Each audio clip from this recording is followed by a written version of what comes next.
150 million, what do we think? Is that market value? Is that probably about right for Harry Kane? Look at your face, Darren. Wow, that is a lot of money. Oh, But man. I mean, listen, he's worth 150 million to Spurs, no doubt about it, because if he does go, it doesn't matter how much money you've got, how do you replace that? But, I mean, obviously there were reports about the Sterling and the Jesus.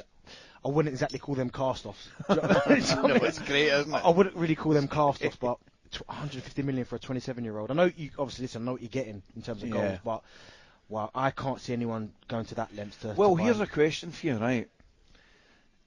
Would you rather pay 150 for Harry Kane, or would you rather go the extra 20 for Haaland, who's, what is he, 21? Yeah, this is Young. what You know what I mean? I was Yeah. wondering. It's a question, isn't it, Bent? You'd have to think about it. But when I just kind of thought about that when you're comparing the prices, if you're the player and you're going, right, where am I going to go to? There's no chance you're going to go to Spurs, is there?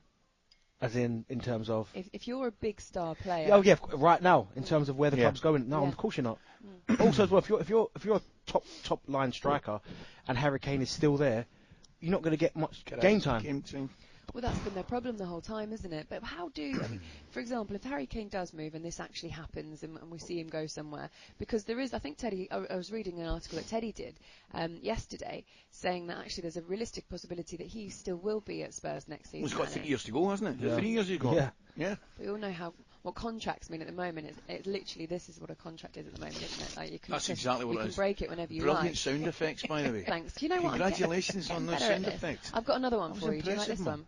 Ready? Hang on 1 second.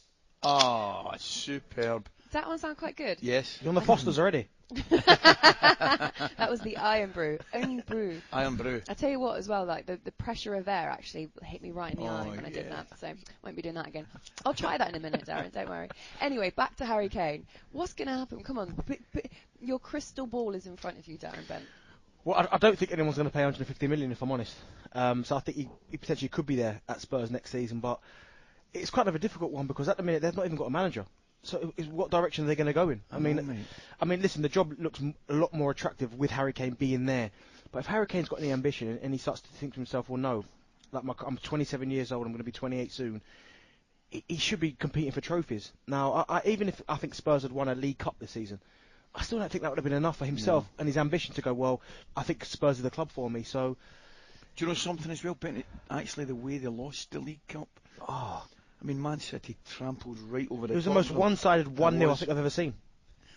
I just think, if you're asking me for an opinion, I think, and we're all kind of guessing, let's be honest about it, but I'm looking at him, I'm kind of listening to him. I think he's decided himself, if he can, he'll leave and perhaps go to a Manchester City or a Man United.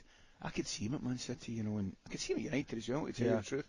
And let's be honest about it, in the current climate, he's got a far, far better chance of winning things on a regular basis at those clubs. I just like the idea. So if this happens, because we've spoken about Harry Kane going to City before and how much that would destroy the league, because it would be so unfair. But I just love the idea now that this story has popped up about Erling Haaland, because we've spoken about Erling Haaland going to Chelsea, and Chelsea perhaps being the only team realistically, other than maybe a City, that would spend that amount of money.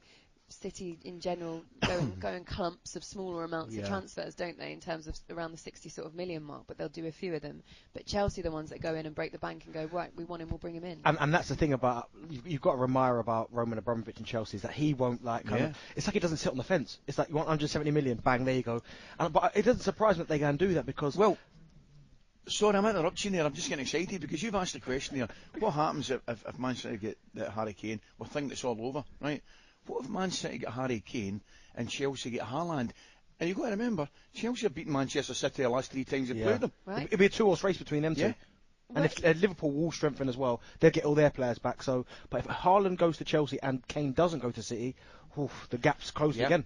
Chelsea have sort of missed that, haven't they? Like, they've missed that proper striker, someone with a little bit of aggression in them, an actual transfer that's worked in that area, because the last few have been flops, really, haven't they? But in terms of what Chelsea need to win the league, it's genuinely that, isn't it? Well, he's got star quality, hasn't he, Haaland? And you look at, like, Tammy Abraham done well for a little while. Giroud's obviously the back end of his career. I know he's still important, but you're right, the last time I could think Chelsea had a proper number, he had Costa, obviously Drogba before that. But if they go and get Haaland, someone who knows where the net is, and we know we've not seen him in the Premier League, but we know that the quality's there. If they go and get someone who is capable of getting 20 to 25 goals, The league next season is going to be so interesting. Oh man, it'd be It's brilliant. exciting, isn't it? Oh, fantastic. It does make it a bit more of a level playing field, just for those two, not everyone absolutely. else. I mean, but I think there'd be a gap between those two, probably, and even Liverpool as well. Although they would have to go and strengthen. You got to say, but if Haaland came to Chelsea, I mean, you got to think about it. I mean, the level of consistency Manchester City showed to win the title was remarkable. Yeah. But they've lost the last 3 games to Chelsea. Yeah. And being honest, with you, Chelsea certainly in 2 of them have looked quite comfortable. Yeah. talkSPORT Breakfast with Laura Woods. Monday to Wednesday mornings 6 till 10. On AM, on DAB, via the talkSPORT app and on your smart speaker. talkSPORT.